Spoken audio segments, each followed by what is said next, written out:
36 size कटोरी diagram कशा पद्धतीने पेपर कटिंग करायचे आज आपण या व्हिडिओमध्ये बघणार आहोत। त्यामुळे व्हिडिओ पूर्ण बघा, स्किप करू नका।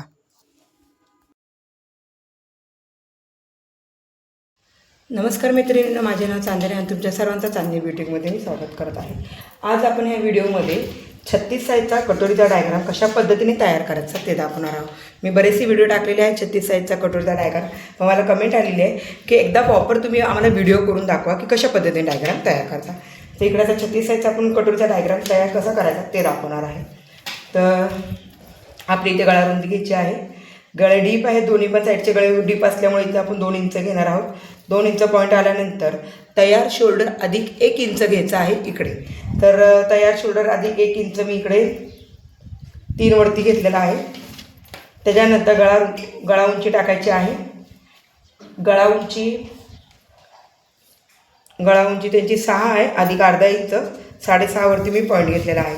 जर हात पुढचा गळा तुम्हाला डीप पाहिजे असेल, पसरट पाहिजे असेल तर इकडनं तुम्ही 3 इंचापर्यंत घेऊ शकता। पण नॉर्मल गळा पाहिजे, जास्त डीपमध्ये नको आहे, जास्त पसरलेला नको आहे, तर इकडनं 2.5 इंचापर्यंत ठीक आहे। तर आता मी इथं 2.5 इंचाचाच पॉईंट घेत आहे आणि त्याच पद्धतीने 1 मिनिट जो मी 2.5 इंचावर पॉईंट घेतलेला आहे तिकडे आधी गळ्याचा काटकोन तयार करते। हा पुढील गळ्याचा काटकोन तयार केलेला आहे। त्यानंतर आपण टाकूया मुंड्याची उंची। आता ही 36 साइज आहे, 36 साइजसाठी 6चा मुंडा बसू शकतो, 6चा मुंडा घ्यायचा आहे। मी नेहमी सांगत असते, आपण जे मुंडा टाकतो तेव्हा नेहमी जरा वाटेल की त्या व्यक्तीला मुंडा हा मोठा आहे, मुंडा खोली मोठी होते, तर तुम्ही ती 6च्या जागी 5.5ला घेऊ शकता। ती कशा पद्धतीने घ्यायची, कुठे कमी करायचं ते तुम्हाला आज ह्या व्हिडिओत मी दाखवत आहे। तर जिथे मुंडा खोली मी 6ची घेतलेली आहे तिकडं छातीचा चौथा भाग अधिक 2 इंच टाकायचा आहे। छातीचा चौथा भाग 9 येतोय, अधिक 2 इंच म्हणजे 11। 11 वरती मी इथे पॉईंट घेतलेला आहे। तुम्हाला जर या वर्तमान पेपरावरती आकृत्या दिसत नसेल, डायग्राम दिसत नसणार किंवा काय कळत नसेल तर मला नक्कीच कमेंटमध्ये सांगा। मी हे कार्ड पेपरावर टाकण्याचाही आता प्रयत्न करणार आहे, त्यामुळे प्लीज जरा सपोर्ट करा, सांगत जावा, कमेंट करत जावा, म्हणजे त्यानुसार आम्हालाही बदल करता येतो। आता जसं मुंड्याची खोली तयार केलेली आहे त्या खोलीमध्ये 1 इंचाने वरती मी पॉईंट घेतलेला आहे। आलेल्या पॉईंटला धरून मी पुढील मुंड्याचा आकार देत आहे।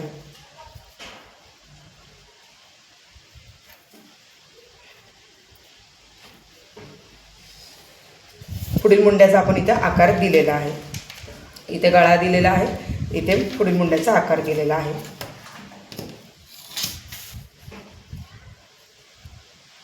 व्हिडिओ पूर्ण बघत जावा, स्किप करू नका। स्किप केल्याने तुम्हाला व्हिडिओतले महत्त्वाच्या गोष्टी कळणार नाही। आता इकडे जेव्हा आपलं हे सगळं झालेलं आहे वरच्या साईडचा, तर आता आपण इकडे उंची टाकूया। तर त्यांची उंची आहे, बॅकची उंची 13 आहे, 13 अधिक 1.5 इंच। मी नेहमीच सांगत असते कटोरी ब्लाऊजसाठी 1.5 इंच हे मार्जिन वाढवायचं असतं। 1.5 इंच वाढवलेलं आहे। काही लोकांना हा प्रश्न पडत असतो की जाडा मागून प्रिन्सेसचा डायग्राम तयार करतो तर 1 इंच आपण वाढवून घेतो, मग कटोरीसाठी का नाही? तर तुम्हाला सगळ्यांना सांगते मी की जेव्हा आपण कटोरीचा डायग्राम तयार करतो तर वैयक्तिक कटोरीचा आपण घेर वाढवतो, वैयक्तिक कटोरी आपण वाढवलेली असते, त्यामुळे आपल्याला उंची वाढवण्याची काही गरज पडत नाही। आता हे जे माप रेष आलेले कमरेकडे, तिकडे कमरेचा चौथा भाग अधिक 2 इंच घ्यायचा आहे। आता त्यांची कंबर 32 आहे, 32चा चौथा भाग 8 अधिक 2 10 वरती मी इथं माप घेत आहे। इथे बघू शकतात मी 10 वरती घेतलेला आहे आणि हा रेषा आखलेल्या आहेत।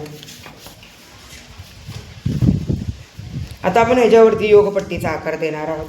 त्यांची उंची 13 आहे, उंची जास्त नाही आहे, त्यामुळं ह्या साईडला 2.5 इंच, जर ह्या जागी 14ची उंची असती तर आपण इकडनं 3 इंच घेतलेलं असतं, पण उंची कमी आहे त्यामुळे ह्या साईडला मी 2.5 इंच, तर ह्या साईडला जेवढं माप तुम्ही इथे घेतात त्यामध्ये 1 इंच वाढून इथे माप टाकायचं आहे। 2.5 इंच तिथे म्हणून इकडे 3.5 इंचावर मी पॉईंट घेतलेला आहे। 2.5 इंचाचा पॉईंट पकडून मी आधी एक सरळ रेष मारत आहे। आता ही रेष मारल्यावर इकडून हा मी योगपट्टीचा आकार देत आहे।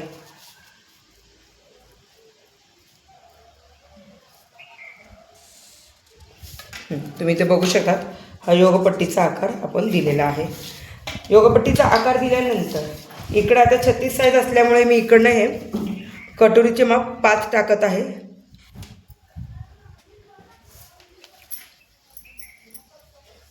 5 पर्यंत माप टाकलेलं आहे. वरच्या साईडला इकडनं पकडून तुम्ही 1.5 इंचावर घेऊ शकतायत. पण महत्त्वाचं आपल्याला काय तर हा आकार प्रॉपर कटोरीचा आकार येणं महत्त्वाचं आहे, नाही हे पॉईंट मिळवणं. तर आता तुम्ही इथे बघू शकतायत, इथे मी हा पॉईंट घेतलेला आहे. आता याच्यावर आपण कटोरीचा आकार देणार आहोत.